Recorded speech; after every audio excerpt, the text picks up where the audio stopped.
Right, Carlos? Yes.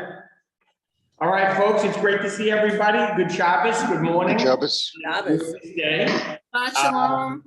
It's really a gift to be able to be here. We really do have our quorum here. And it's really proud. I know the Charros are on the West Coast, so they're not with us. And a couple other people said they couldn't be here, but thrilled you are. We have great Torah to study as always, and Raja graciously has the blessing for us to share. Share with me in the blessing.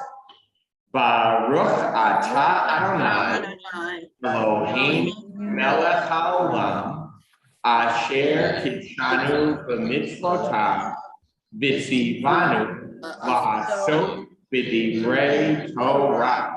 Amen. Awesome. We have great Torah as always. But really, this is a unique Torah. This is Torah that we will remember is most challenging, maybe the most challenging. And we are back in that place where we were, 4 years ago, 6 years ago, and a couple of other times before. And that is Nadav and Avihu. It is a moment that cannot be understood in isolation. And our drash sod is different than we've ever had. So, because this moment is different.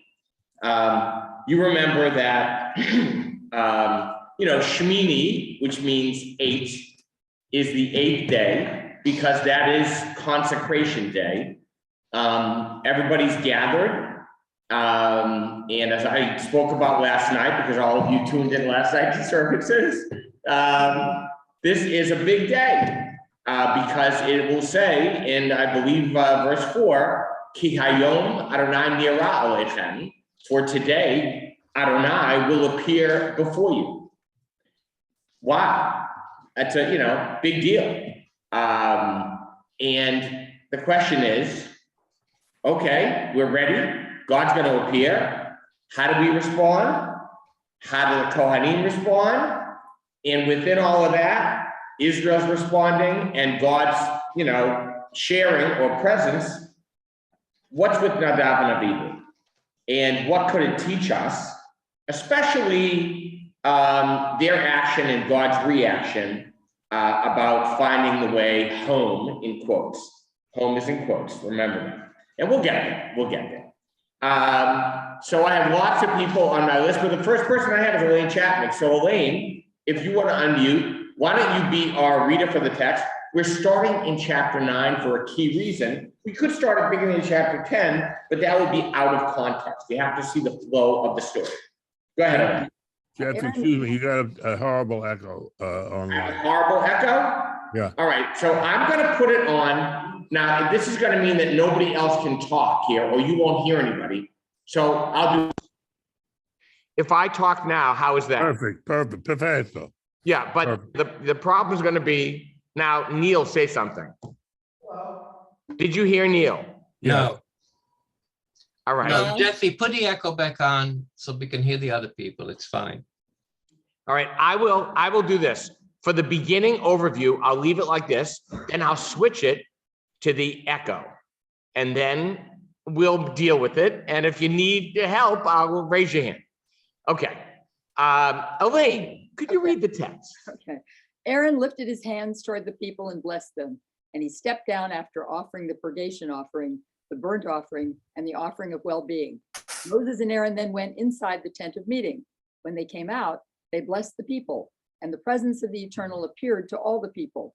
Fire came forth from before the Eternal and consumed the burnt offering and the fat parts on the altar. And all the people saw and shouted and fell on their faces. Right, so this is God's appearing. So God's presence fills the offering, maybe fills the camp. And then next thing we see.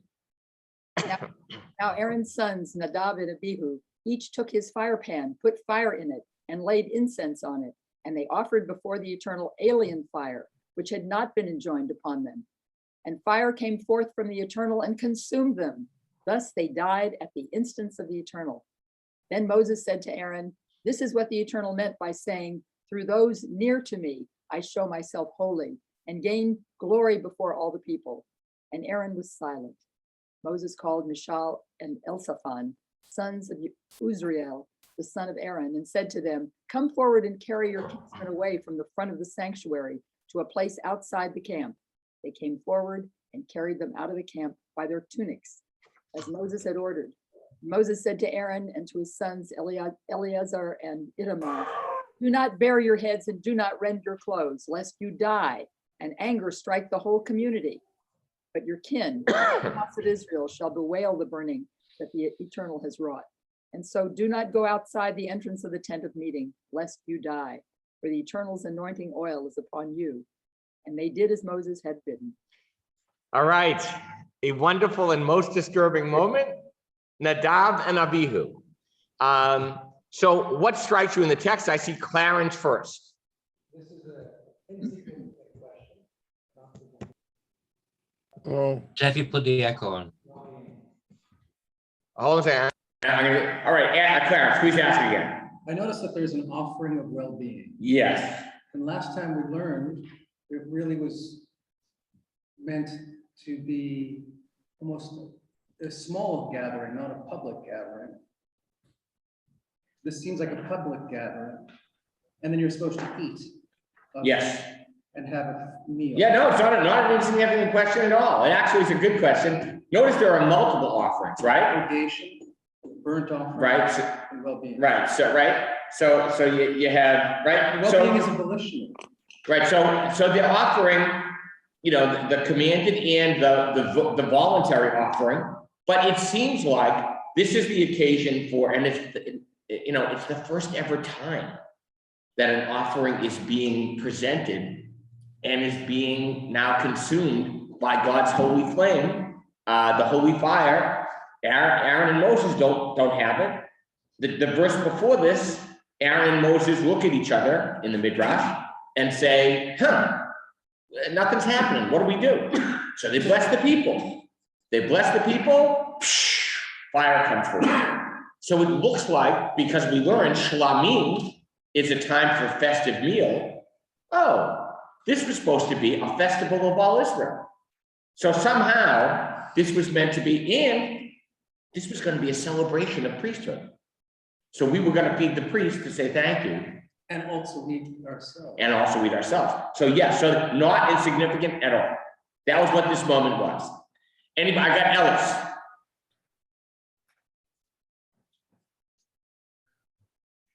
Just unmute it. Yeah. I just had a simple question, Yep. and that is at the very beginning, it says, he stepped down after offering the purgation offering, the burnt offering, and the offering of well-being. What exactly is the purgation offering? Yeah, so all good. So in the right, so just to note, because I said it, now I'm just framing it. So excuse me. So Aaron has put all the stuff on the altar. And they translate purgation. Let's see. Let's see, where is it? Chatat, Olah, and Shlamim. It's really, it's the sin offering, right? The Olah is the daily offering, which means the one that's lifted up, and the Shlamim is the offering of well-being. So they're covering all bases, Ellis, is what they're doing. But just note this, and your question isn't this, but I'm going to use your question as an entree. Nothing happens until Moses and Aaron step down, bless the people, and then the fire comes forth. Milifnei Adonai, from the presence or before the face of the Holy One of Adonai. Jane. Oops. In verse 3, this has always disturbed me. It says, "Then Moses said to Aaron, this is what the Eternal meant by saying, through those near to me, I show myself holy and gain glory before all the people." So this response sounds totally out of sync with the moment, if you want to call it that. I thought to myself, what kind of a response is that to the fact that Aaron's sons have just been liquefied? It sounds like he's tone deaf, or he understands it in a different way. But again, and we had a great, Koshi on that and a great time on that. My question is going to be to you this. So Nadav and Avihu, this seems a little severe, I think. Mhm.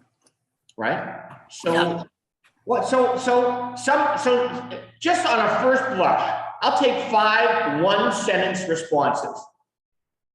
What do you make of Nadav and Abihu? What could have been the crime here? What's the, I got Clarence, I got 4 online. Go ahead. They knew the procedure and chose to undermine and to not pay attention, but even do more than not pay attention, but to actually create their own. So they knew the procedure, chose to circumvent it, and chose to create their own. Big. Wayne. I was going to say the same. They offered something that God didn't tell them to offer. So you're actually adding a new piece, which is, this is not a commanded offering. It's not coming from God. It's coming from them. Yeah. Okay. Ellis, then Lisa. It seems to me almost like a classic acquisition of power move.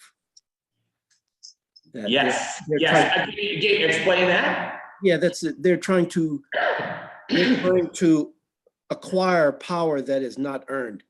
And that involves usurpation at some point. Yes, so well put. So this is a power grab. This isn't our place, but we're stepping up and taking.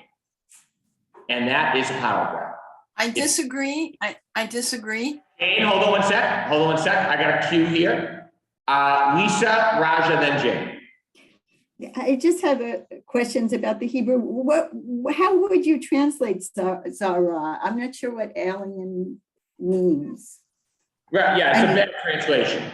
But we're gonna go into that a little bit. In fact, we're gonna go into it a lot of it. But I would translate H Zara as idolatrous fire. Idolatrous fire, right? What is the calf called? Right? What? It's called, they use the same word with the golden calf. Oh. And So- look. Oh. Right? Go ahead, Liz. And also, what does this second to last line, what is mishkat? What's mishkat? Justice. What is it? Justice. But where are you, Liz? Oh, I'm Oh, at mishkat. the, You're saying mishkat. Yeah, Yes. that's like Mashiach. It's anointing oil. oh, okay, because it just looks sort of like shoket or something, and I didn't know. if Yeah, it no, was- different root. It's Mashach. Yeah, Okay. yeah. But you're pointing out something important, which is Moses' response to all of this is, hey, you're the high priest and the family of the high priest. You follow the regulations and rules. Everybody else will do the mourning for you. You just keep doing your job. That's Moses' response to this, which also seems a little cold. I got Raj and I got Jay. So Rabbi, the thing that sticks out here is the alien fire, because when I look at the Hebrew, it says Lifnei Adonai Esh, and Lifnei means face. So I'm a little confused. I mean, the face of God with fire. I mean, can you explain that? Yeah. So and it's a good question. I'm going to take Jane, then I'm going to explain it. Okay. I disagree that it was a power grab. I think it was, Okay. to me, it was more like they were so excited and wanted to participate, and it overrode their I guess their logical sense or whatever you want to call it. And they did it without thinking. They were just so, excited and overwhelmed by the whole thing. And Beautiful. and I know people that are like this, that want to participate, and they step forward without even thinking about it. So they were swept up in the moment Yes. Maybe, and they were just their overwhelming enthusiasm. Jerry Goldman, then I'm gonna go to the text. I guess I want to, I don't know if you're going to skip this or not, but I think we have to focus on the 4 words, and Aaron was silent. Because I think that gives me a lot of insight to the reality that his kids broke the rules. They broke the rules. Is it any different than building the calf and then how many died after the tabernacles were thrown? I love that you brought that up. And let me just make my point about Aaron was silent. We could probably talk about that for the hours. whole time. Yeah. But to me, one interpretation of Aaron was silent was he understood the price his children had to pay. Yeah. Tragic. And in fact, that is all we've done over the years, 3 different sessions on the 2 words, Vayidom Aharon. It will not be our focus today. We're going to focus on Nadav and Abihu, but it is, I think, telling that we could factor that in. And also your question is, so wait a minute, what's different than, than the Egel Paz, right? The calf of gold. Isn't that a foreign fire too, in a way, a foreign offering? I think so. So, Dale Ellis, is your hand still up? No, but Jeff, is this any way related to also, because it's an offering in terms of Cain and Abel? I mean, you could do it, you could relate it to Cain and Abel. I think it's a different situation. Cain and Abel is of course pre-Israelite and is very, very noteworthy because it's the very first offering ever in the world. It's private. It's a personal offering. This is not just a communal offering. This is a national offering. Okay. Dave's Abel, really last comment. So Aaron was complicit in the golden calf. Yeah. Later became the high priest. Yeah. And this is God's way of saying that the priesthood is just a tool to reach the people. Love that. It's not an elevation for those people. Did you hear Dave? That was good. Did you hear that? Priesthood is a tool to reach the people, for God's holiness to reach the people. Really well said. And maybe, as Jerry said, and Aaron knows it. Aaron knows it. Lisa, you have one last comment. So I want to go to the comb of the text away. So it seems like it's saying that the fire came from the face of God versus, and that they died before the face of God rather than at the instance of God. It seems in the Hebrew. Lisa is introducing my text comb. So now look at the Hebrew at the beginning of the portion. So go up a little, Raj. Thank you, sir. Really appreciate the help. So if you see verse 24, watch what you see as compared, right? So Vatetse Eish milifnei Adonai, and the fire came forth from the presence of Adonai, which could be translated in a way from before the face of Adonai. And then you get Vayar Kol Ha'am Vayaronu Vayiplu Al Panehem. They fell on their faces. So you have the response is God's fire comes forth, consumes the offering, Israel falls on their faces. And in that moment, the intimacy of a face-to-face relationship is reestablished. What broke that intimacy? The golden calf. So Aaron is redeemed in this moment. And then the next verse. And then the 2 boys, or men, take from their own fire pans, they put on a fire, right? And look at the 3rd line under number 1, right? Which says, Vayakrivu lifnei Adonai eish zara. And they offered before Adonai, lifnei Adonai, before God's face or presence, a foreign fire that God didn't command. What's the next verse? Vatetse eish milifnei Adonai. And so a fire came forth from before the presence or face of God. And then the end of the verse, Vayamutu lifnei Adonai, and they died in God's presence or face. Mhm. This is also a face-to-face intimacy of God's immediacy of presence. The difference is Israel's faces are covered. Nadav and Abihu's faces aren't. No. How?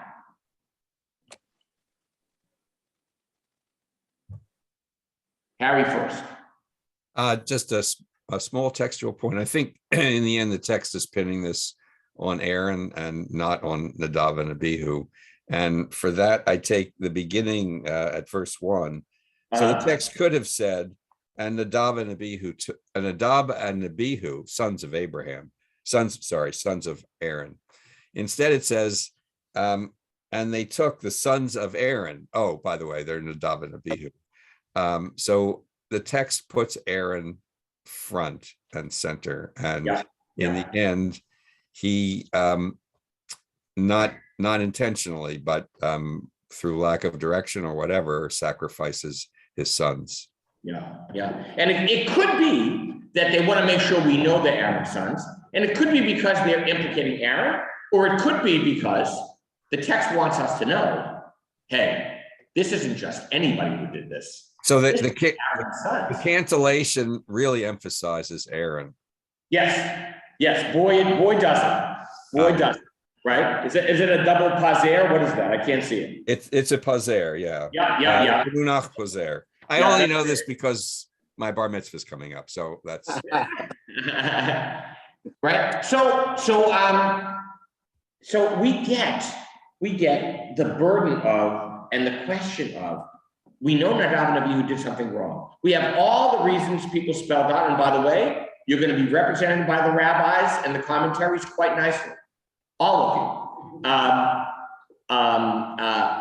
But to understand how their action and God's reaction somehow frames home or the place we're supposed to inhabit in a holy way is worth the price of admission. Wayne's question, but we're going to the rabbis. All right. Yeah. Also in Deuteronomy, didn't say that God was a consuming fire and he was also jealous. Yes. Yeah. El Kanai. Yes. So, and not just in Deuteronomy. Yes. So God expects, it seems, our not just obedience and loyalty, but our following the stipulated rules of approach. Mm-hmm. And this doesn't at all, right? Lord, and then let's go to the rabbis. Jeffrey, I want to say something too. All right, I'm going to go with the Lloyd, then I'm going to go to you, sir. Okay. But let's go to the rabbis, Raj.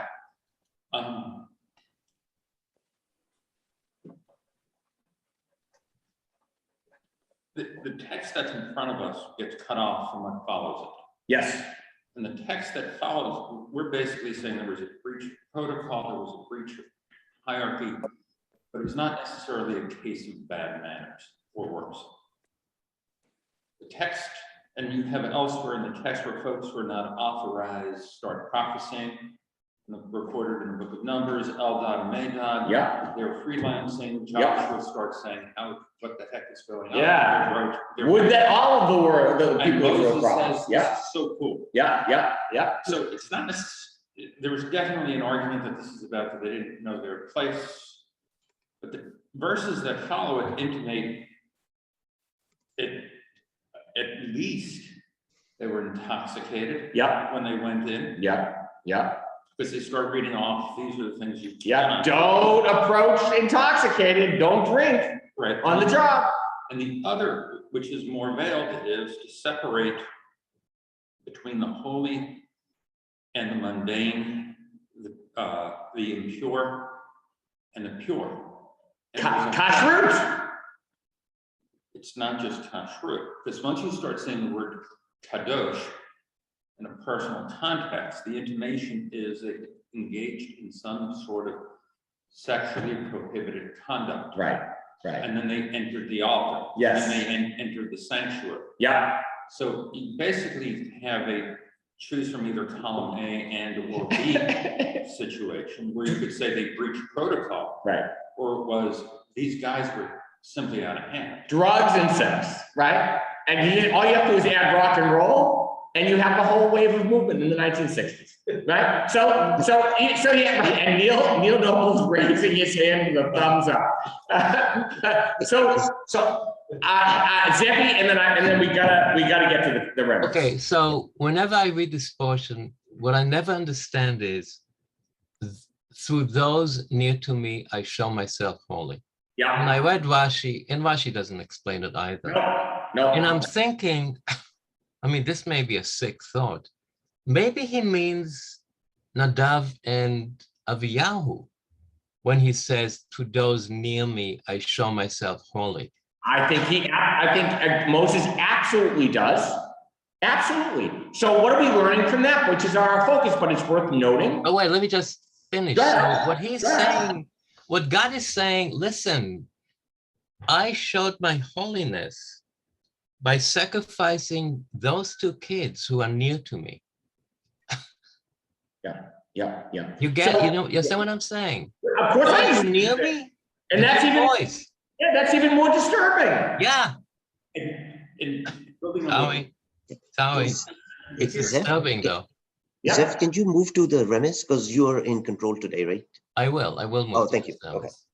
I just wanted to say what I had to say. Now I'm That's beautiful. That's beautiful. But that also then gets reiterated or reinforced in the book of Psalms. In the Hollow prayer, there's that reference to the death of those who are of those who are is Hasidah, however defined. Yeah. My dear to God.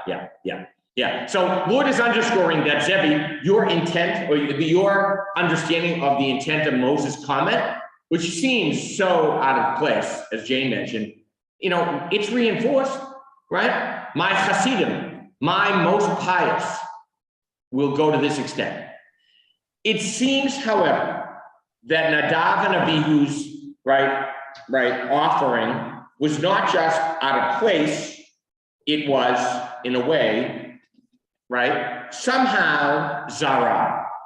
Let's take a look, just to note. So I said this already, but we're going to start. My next reader is Andy Sverdlov, if he can unmute. Andy, give us the month on 23-24. We've already got what this text is about, so you don't have to read the blue. Just give us the month. The people saw, either sang out or shouted, and fell on their faces. Andy, just gotta unmute, if you can. Am I unmuted now? Yes. Oh, Okay. the monk. The top comment. Moses and Aaron? Go under that, it says monk. Yeah, monk. The people saw, sang out, and fell on their faces to express their intense happiness. The entire people gave a shout of joy and threw themselves on the ground. This gesture is repeated in the consecration of King Solomon's temple, as recorded in Chronicles 2, chapter 7, verse 3. The goal which God asked of Israel, make me a sanctuary, was achieved at last. The descent of the heavenly fire signified that intimacy had once more been established between the nation of Israel and God. So as it seems, this was the reestablishment of punim to punim, as the text implies, panim el panim, connection with the holy, God's presence is felt, right? Lisa, question still? Yeah, well, more a thought that it's reminding me of when Moses dies with a kiss of God. Yeah, I mean, again, nothing textual to say that, but I do think you're right that this is, again, that intimate connection. And Moses is as close as he can get. And maybe that's one of Moses' motivations for offering what he thought was going to be comfort. John, and then I'm going to make you my reader, John, in verse 10. Okay. It seems to me that the last part of what Monk says, this, what's described in chapter 9 is a unity of a service that is the first time it brings the community and God together. Yes. So Yeah.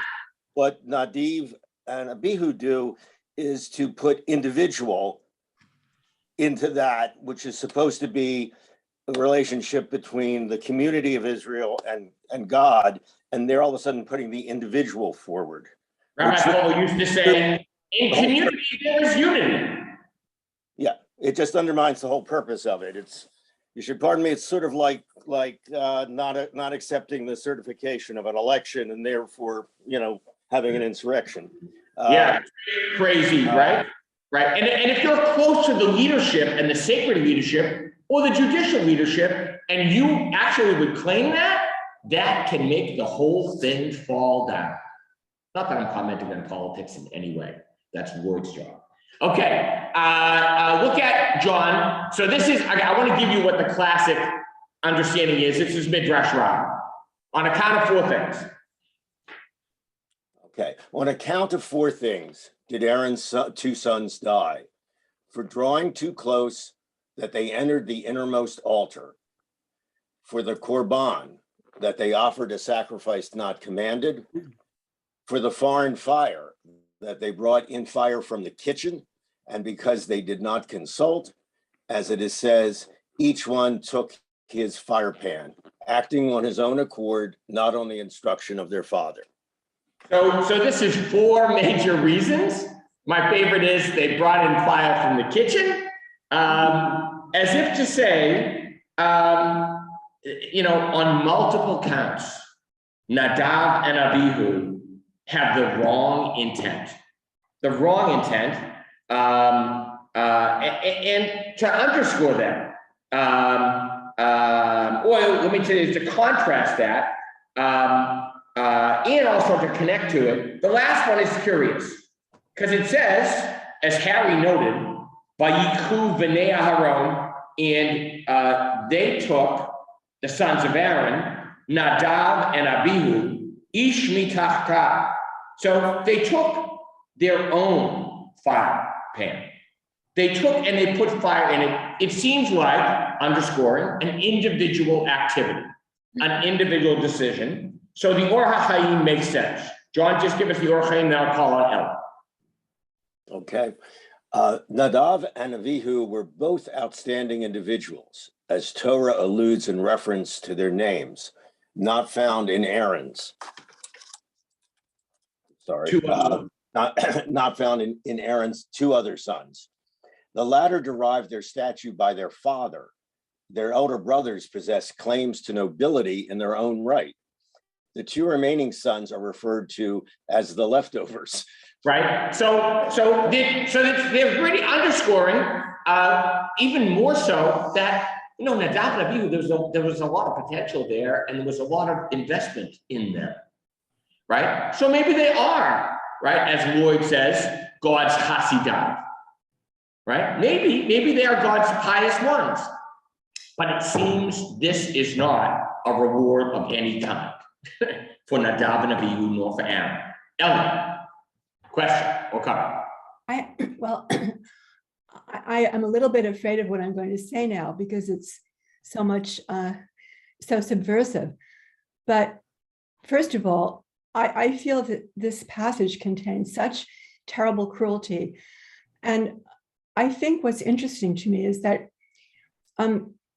that we don't know anything about the intention of these children, why they did it. And I think before one punishes an act, perhaps one should know something about the intention. Were these 2 really being aggressively individual and not joining the community? As somebody suggested, perhaps they were so excited and thrilled and just wanted to do something wonderful on their own. And first of all, it's not subversive at all. I think it's actually intuitive and very parental. Right? You want to find out what the motivation is. So you broke the window. As I've done many times when I was a child, pitching a baseball next door at the temple. I broke the temple window 6 times. My father never said, what was your intent? I'm going to punish you by cutting off your hand. No, he said, all right, I got to pay for a new window.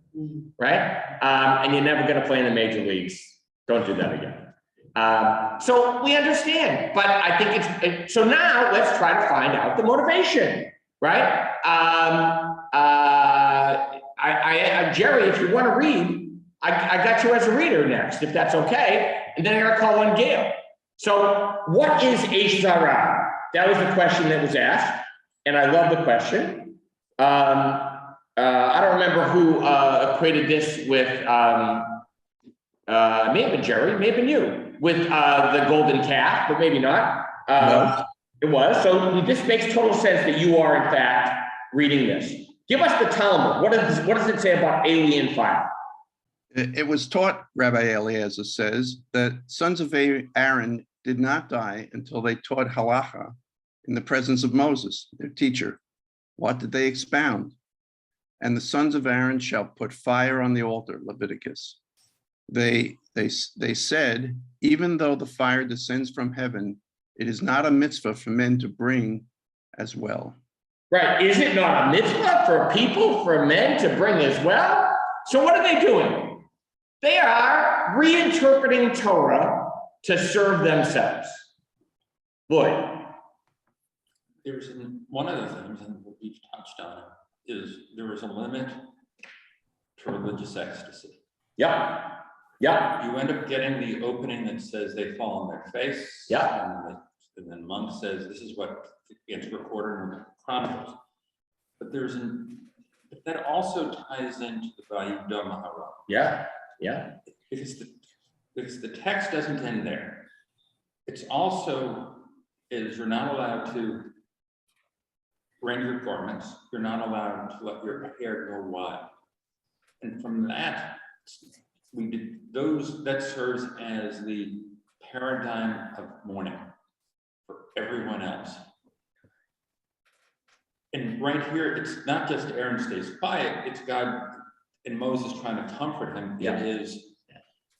There's a rule here. Yeah. You do not have the luxury to mourn. Yeah. So I'm going to underscore, Lloyd, and I think it's going to be key when we get to our sod. There is a boundary. There is a limit to religious ecstasy and the personal, spiritual uplift and where you take that. So that's going to be core and key. I'm just going to do one more comment. Good, the Gur Aryeh, Jerry, just read that one too. It's going to just underscore the same thing. The ruling is correct, but it is Chevrah, alien fire, since they arrived at the conclusion without consulting with their teacher Moses as to how it need to be done. So what did they do? They are subverting the traditionally holy hierarchy of how you learn Torah. Now, of course, they didn't learn any Torah. This is the way the rabbis of this time understood you had to learn Torah. You learn from your teacher, you quote your teacher, et cetera, et cetera. Lloyd, I actually mean Clash. In this parsha, we just learn about mourning and the distinction between priests who can't mourn their own. Yep. And everyone else who can. But it appears that way. But mourning, so that to me also appears to then be an understanding of Aaron's silence and Moses's response. Because they both understand they're on the one side of that equation, which is they're not allowed to mourn. Yeah. And they appear to know that. Yeah. So the deeper question is, what's really the purpose of that? Yeah. Yeah. So Clarence is zooming out and seeing the big picture here, which we're going to get to soon, which is if you look at everybody's response, you understand a little more fully where Nadav and Abihu may have gone wrong. And as Jerry said, Aaron's silence, Moses' strange words, Aaron not being allowed to mourn over his brothers or his family and having to continue with the religious ritual. There are boundaries and limits here that seem to be superimposed for a reason. Gail, can you give me the Abravanel, which I think is going to add to the what is foreign fire? Unmute, okay. The problem was that through the high priest may offer incense whenever he wishes. Ordinary priests do so when chosen by lot. On this inaugural day of all days, The high priest was supposed to perform each part of the ritual. Perhaps they considered themselves like the high priest, but they were not. It was a criminal offense for two priests to offer incense of their own accord. Right, so this is a disregard of the established religious ritual. You could say, right? You could say big deal, right? However, this was the first time it was ever attempted, and it was successful, and they I'm did. sorry, say that again, Merv. I think I'm really somebody in sorry. Shapiro House may have to mute. Somebody in Shapiro House may have to I mute. tried. We're hearing. Really tried. This company is dealing with Medicare, I swear. Somebody needs. Okay, what I'm looking for is an invitation. It's not there, could it be? Okay, so the boundaries have been crossed and the religious ritual has been subverted. Jane, unmute and read the Sifra because it's worth it. You'll appreciate it because it came from your place, what your comment was. Aaron's two sons saw the great display of love that God showered upon Israel by sending the heavenly fire. So they wished to reciprocate the display of their own love for God. But Rabbi Yishmael taught they brought the incense into the Holy of Holies. Even the Kohen Gadol may only enter on Yom Kippur, as it is said, the Lord spoke to Moses after the death of Aaron's two sons, saying, "Speak to Aaron that he may not enter the inner sanctum at any time, lest he die."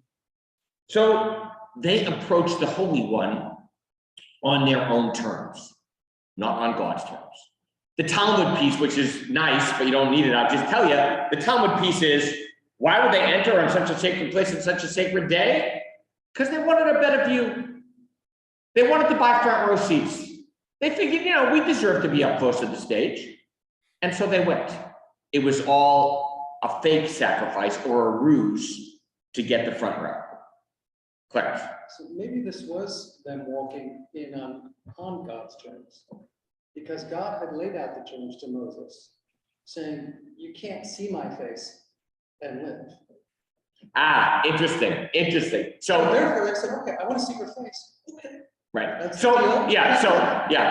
to counter Ellen's wonderful comment, shouldn't we know the motivation of these boys before they're punished? Clarence is, well, wait a minute. Moses already knows no one can see me and live. But they said, okay, we'll take the chance. We want to see you. So maybe it was with knowledge, or maybe they didn't even think about it. Right? Rabbi, I just want to make a comment, just only very briefly. Yeah. When I was very young, a friend of mine and I went into the sanctuary on all by ourselves, alone, and decided we wanted to go up and see what was so special about opening the ark. So we went into the sanctuary, the old sanctuary, and crept up the aisle and went onto the beam and opened up the ark, and nothing happened. And we just sort of looked at it and said, okay, it's a special thing, but nothing really happened. So I'm wondering, I said to myself, I'm wondering if with Nevada and the VU, we're trying something out. They wanted to do something special. They wanted to see what would happen. It's a beautiful comment, and that would be a beautiful parallel, except they're the sons of the Kohen Gadol. And there are clear regulations and stipulations that already have been followed, and it's been successful. And all Israel witnessed it. And at that very moment, Taka, they do this. I got Ellis, then I got Harry. If Ellis's hand is still up. Yeah, I was going to say it's clear, from the text that they knew what they were doing. But what you had said before about either they knew or they weren't thinking about it. And oftentimes when you're in a position of responsibility for yourself, family, and community, not thinking about it is worse than not knowing. Yeah. Okay, yeah. So ignorance of the law here, right? Not ignorance of the law, it is not considering the law. Harry, then Clarence, and I'm going to go to the last part. So I just want to go back to the Ravenel in the last sentence of his comment. Yeah. It was a criminal offense for two priests to offer incense of their own accord. Now, how do we know it was a criminal offense? Because they died. Now, the usual notion of law is no punishment without a law. So where's the law exactly? We're interpolating the law into the text. The one explanation that's, I mean, maybe it's offered by other commentators, but that's not here and not part of our discussion, is that this is just arbitrary, that God is just arbitrary, and that there isn't an explanation. Instead, all of the discussion has been to search for a reasoned application. We talk about justice, about the punishment fitting the crime, about, they violated the code that doesn't seem to appear in the text. But, we know what happened, but we don't say.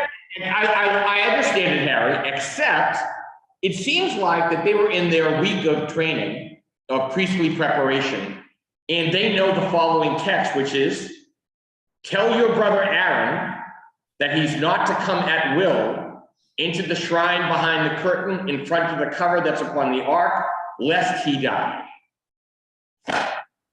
Lock, code, closed. Now, again, did they know that? I think so. Nobody else? But this is more, and it's more a comment on our enterprise of looking for justice. Yeah. Looking for a reason that can explain an apparently horrific happening. Because we can't live with it. It's because, as Ellen said, this is horrendous. What kind of a story is this? Right? I'm going to go Lloyd, then Harry. Can I make you the reader on the Bior? Going back to Harry's point, Harry has a lot here. Because what they're doing is they quote a verse that follows with the Chevrah. Where is that in the text? That's Leviticus chapter 16. Right. This over here, this is Leviticus chapter 9. Right. So was there a warning? Was there a warning? As I could throw back at Lloyd, Ein Mukdam Ve'ein Muchar Torah, right? Torah's not in time sequence. They know what's going on. I got to go to the Bior. I'm not going to have time. Go ahead, Harry. Yeah, I love those interpretive moves so that we can give explanation for the inexplicable. Okay. Everybody, right? That's exactly why Chevrah is important. It's about, I know, but that's what impels us here. That's fine. Yes. I just want to point out we don't take the arbitrary shit happens approach. Right. So, by the way, Clarence is going to say he disagrees, and I agree with Clarence, and I agree with Harry. Okay. Go ahead. The Bior, out of a superabundance of joy. How did that work out? Nadav and Avihu lost their heads and entered the Holy of Holies unannounced. Such important religious leaders should have been more careful in attempting to walk humbly before their God. Wow, that's right over the. Yeah. Jane, you should have read that before you went into the sanctuary that time. Yeah.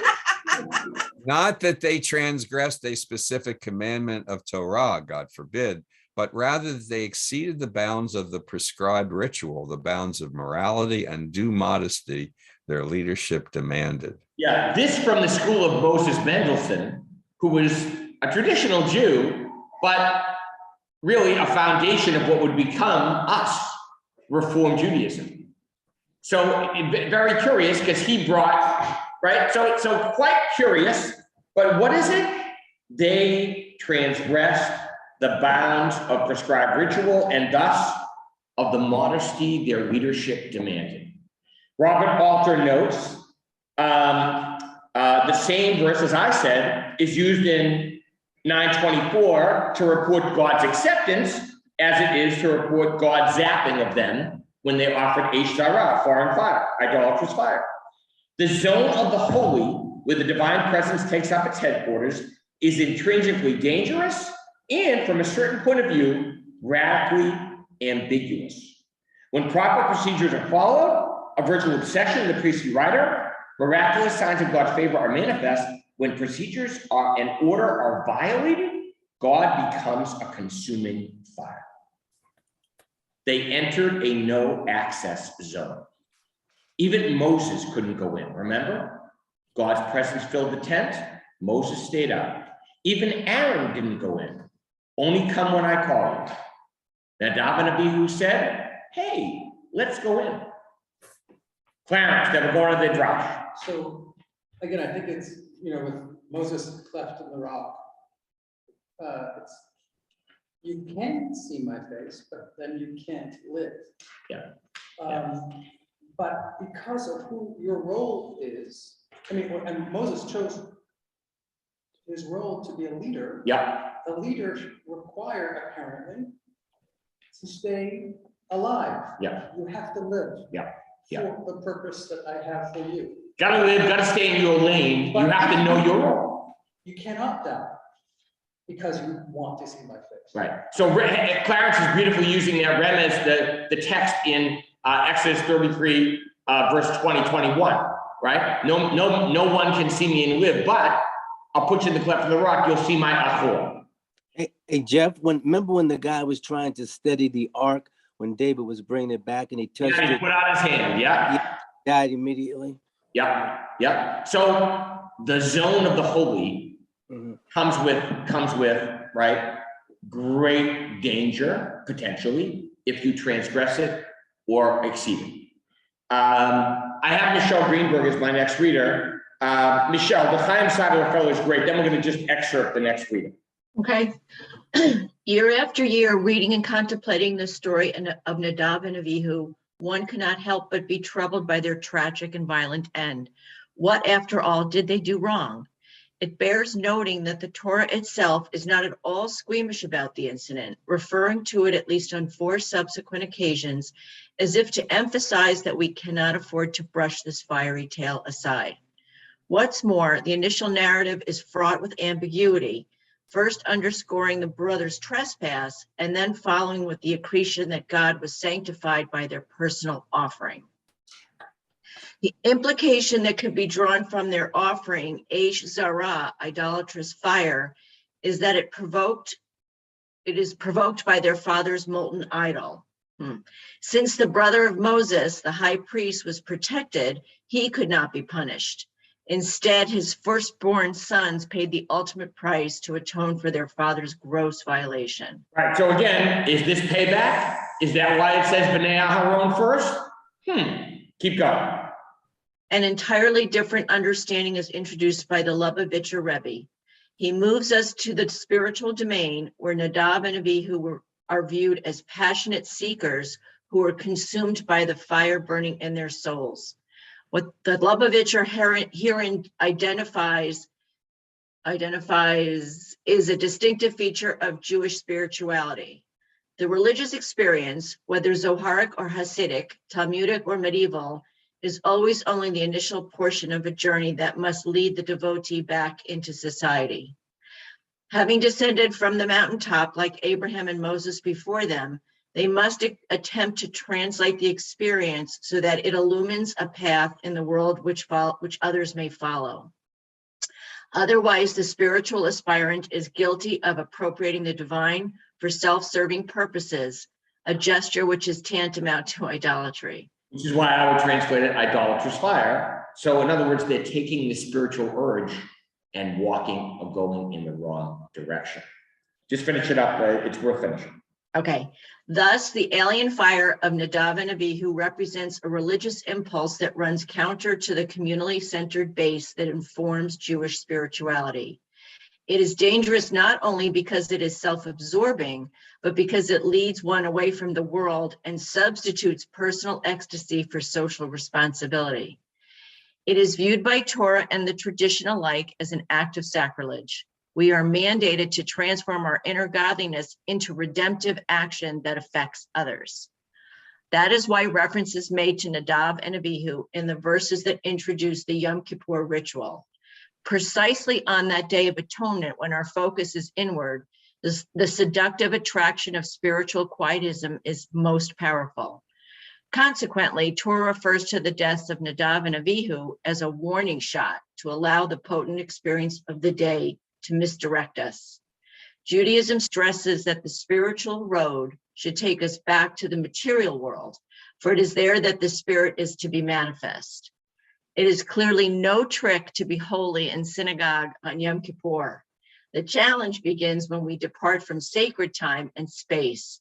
Our charge is to reinvigorate all human actions and interactions with a vital spiritual energy. That is not only a most reasonable goal, but it is also, as we have learned, the will of God. So quite clearly, Nadav and Abihu on a drash level are passionate seekers, and their spiritual seeking is self-serving. It's going inward, not outward. And this was, right, the moment of communal affirmation that they personalized and thought, oh, this is meant for us. So somehow a disconnect. In a minute, I'm going to ask Karen Ryder to read just a snippet of the next comment, but I see Ellis and then I see Ellen.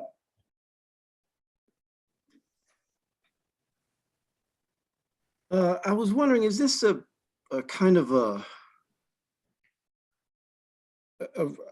kind of an allegorized version of, I guess not maybe allegorized, but like you have these two things going on. One is you have, I guess, the sins of the father, whereas this is sort of laying in wait, and you have the struggle of the scribes in the community with sacrifice, that the impulse to sacrifice things that you view as just, whatever reasons that sacrifice. You have sacrifice as a warning or sacrifice as a byproduct of some terrible thing that has happened or the fear of it happening.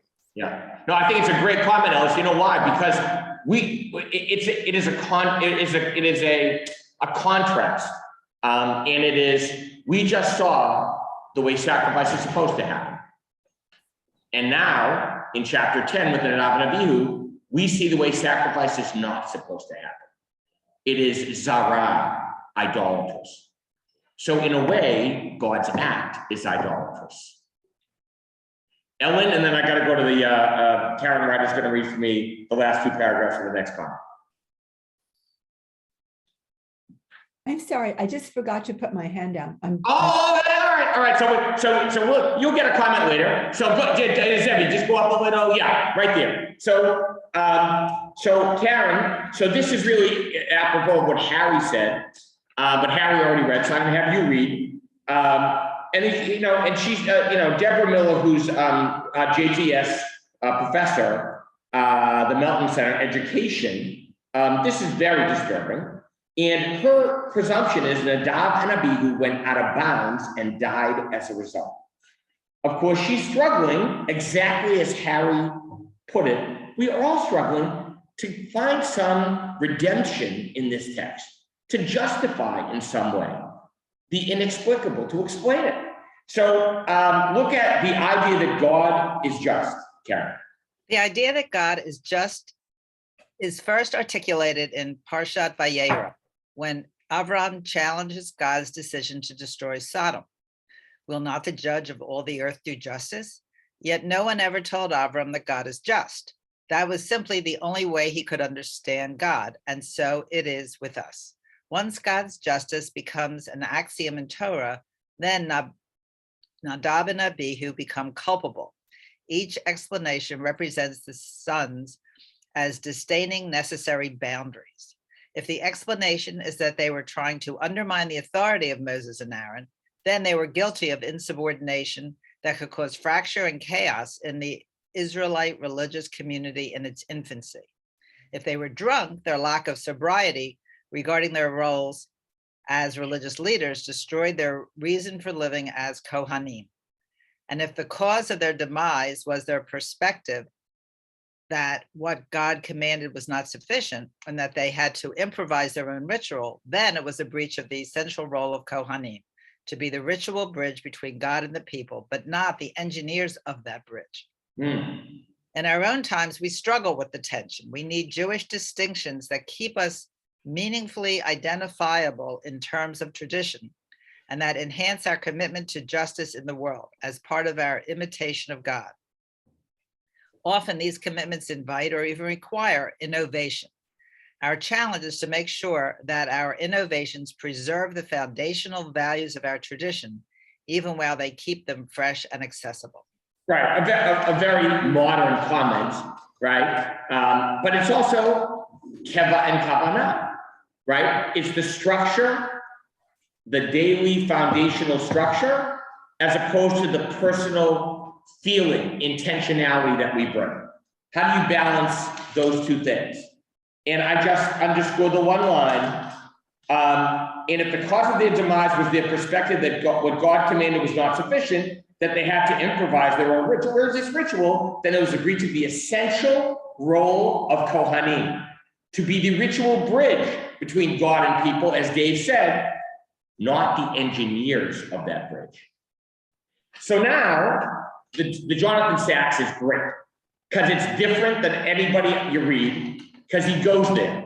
And I'm going to ask my cousins to read, because this is really in honor of my Auntie Frankie, who was buried this past week at 97. And if there was anybody who maintained the order and whose orders you listened to, it was my Auntie Frankie, Fred's mother, Judy's aunt as well. But here Jonathan Sacks as giving us really a zoom out picture of what Nadav and Abihu's actions meant, not just in the moment, but for the Kohanim, for all Israel, and for God. Go ahead, Freddie, you start. You here, Freddie? Oh, is that too Got good? it. Thanks, Jen. Thank you. Can you hear me? Yeah, go ahead. The story of Nadav and Abihu, Aaron's two eldest sons, who died the day the sanctuary was dedicated, is one of the most tragic in Torah.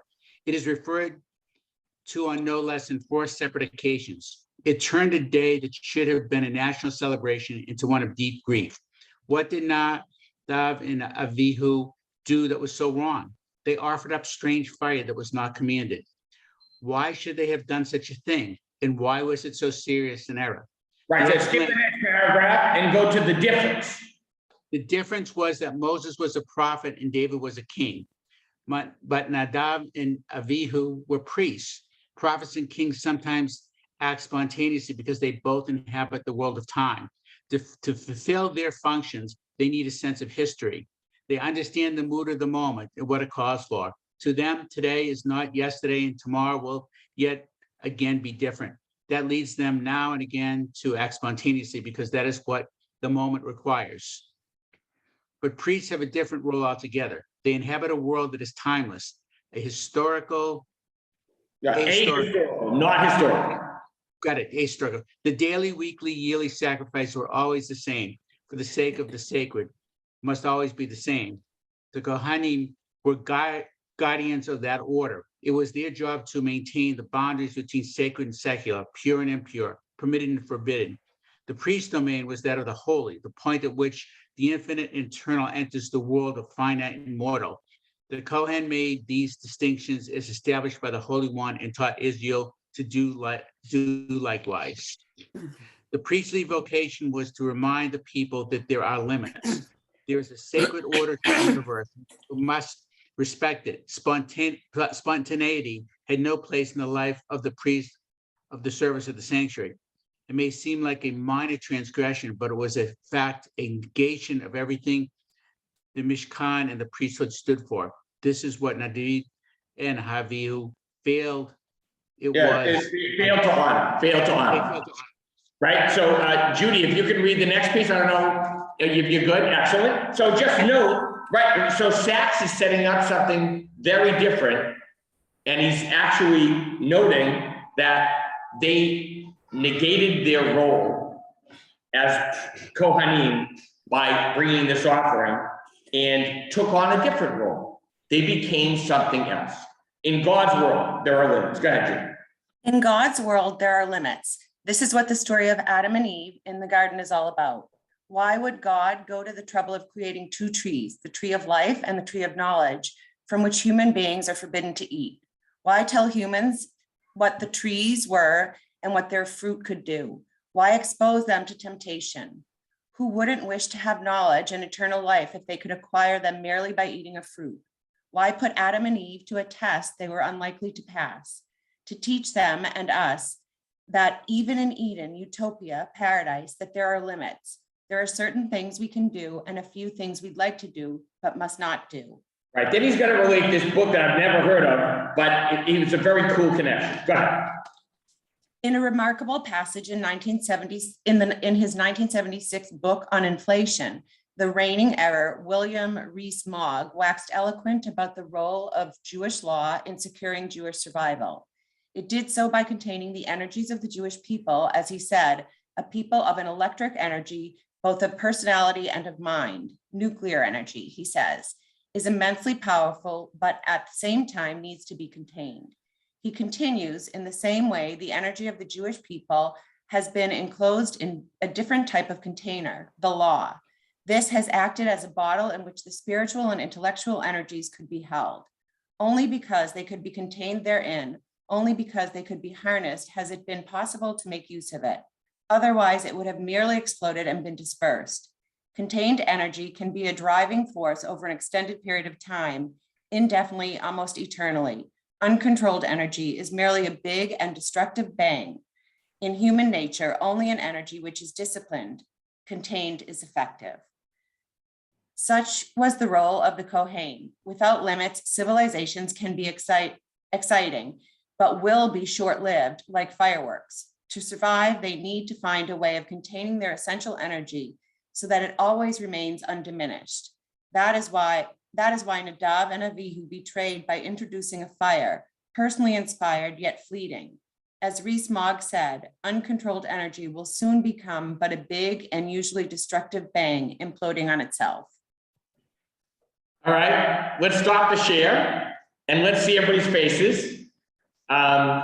So what is Jonathan Sacks saying to us that is so, I think, different and a larger perspective? Go ahead. Just gonna unmute it. Did you call on me? I'm sorry. I did, because your hand is up. I didn't hear you say Elaine. Okay. It just occurred to me that there are many interpretations of this. And it also occurred to me that because of that, we realize that much in the Bible, as Jonathan Sacks says himself, is allegorical and represents other meanings. And I would suggest that the very fact that this is so alarming, that this has gotten so much attention, and the fact that it's been mentioned 4 times in the Bible, it illustrates how powerful this image is. Look at the hearings in Washington. What's getting so much attention? This notion of child pornography and all that child abuse. Anything relating to children and the horrible things that can happen to children is very arresting. And that's why this passage is so arresting. And we're looking at it with such both horror and grappling with it to find the meaning and the insight. I couldn't agree more. But Jonathan Sacks is saying something that actually is trying to explain the inexplicable. Yeah, but the point is it makes its point because it's so arresting. Yes, agreed. Yeah, Alex. I think I'm beginning to understand it a little, in that what Sacks is saying is that the spiritual life of a community is like an ecosystem. And in that ecosystem, everything has to exist in a certain balance. If you violate the elements of the balance, then the ecosystem will collapse, and the social, the communal spirituality will go with it. Yeah, beautifully put. The prophet existed in time. The prophet was historical, and thus the prophet had to innovate, be inspired, be shaped by the moment. The Kohen, the priest, lived in a timeless place, had to bring the offering, and indeed, the offering made sacred order in the world. You brought the same offerings at the same time. You did it in the prescribed way. If you didn't, it was a violation, not just of some little ritual, it shook the sacred order itself. Nadav and Abihu, throughout the sacred order, said, hey, we don't care about that. We want to get close. We want to see God's face. We want to be in the presence. And thus, was it God's fire that consumed them or their act of approach? Because the fire was already there, wasn't it? And so I throw this out because I think the Sachs is saying something crucial about the nature of religious life and spirituality. There's always a rabbi and a cantor who's the hot ticket. And it's somebody who's doing something creative and innovative and doing, right? So and you always hear about that rabbi. And I always get asked by somebody here, oh, did you hear about the rabbi in Aspen who goes to the mountaintop? And wouldn't it be cool if we went to the mountaintop? And I always say, that's beautiful. Now, that may be beautiful and great, and it may work just lovely, it'd be fun. And we can learn something from there. But my goal is spiritual integrity and what people need, not what they want. Which is, I think, makes sense. My goal is to keep order. Not an order that stops people from doing what they need to do or being spiritually responsive and expressive, but as Chaim what's his name? Chaim Sadler Feller said, the goal is to take those spiritual sparks that Steve Marcus has, right? And Michelle Greenberg has, and Jerry Goldman has, and to radiate out to serve other people, to warm other people's lives. Nadav and Abihu wanted to stoke their own spiritual fire, and they got consumed in a way by it as well. This is not an easy portion. I'm not giving you the answer. I'm just giving you the answer that I feel this moment. Because next year we're going to study this, and both Clarence and I are going to say diametric things. But I just underscore what Harry said, which I think is a great takeaway. What do we do here every week? We try to explain the inexplicable. And by the way, I did next week's portion. It will be no different. Everybody say hi to Kaya in Lisa's frame. You see Kaya? She's going to be sharing her Hebrew name and give you a blessing of naming on Sunday, tomorrow. It's going to be awesome. She is gorgeous, right? Who's she named after, Lise? Who's she named after? I don't remember. You're muted, Lise. I don't know if you can unmute. I'm asking a person holding a baby to unmute. She's named after really Jamie's grandmother, and my grandmother's her middle name, but she also has the same name, the same C letter as my grandfather, the same as Jamie's grandmother. So she's bringing the generations to life. Awesome. Awesome. You see how spirituality is supposed to bring us back to reality? That's reality, folks. That's reality. God bless you. Have a good Shabbos. Great to see everybody. Take care. Shabbat shalom, everyone. Shalom. Shabbat shalom. Bye. Bye. Shabbat shalom, everybody. Thank you, Rabbi.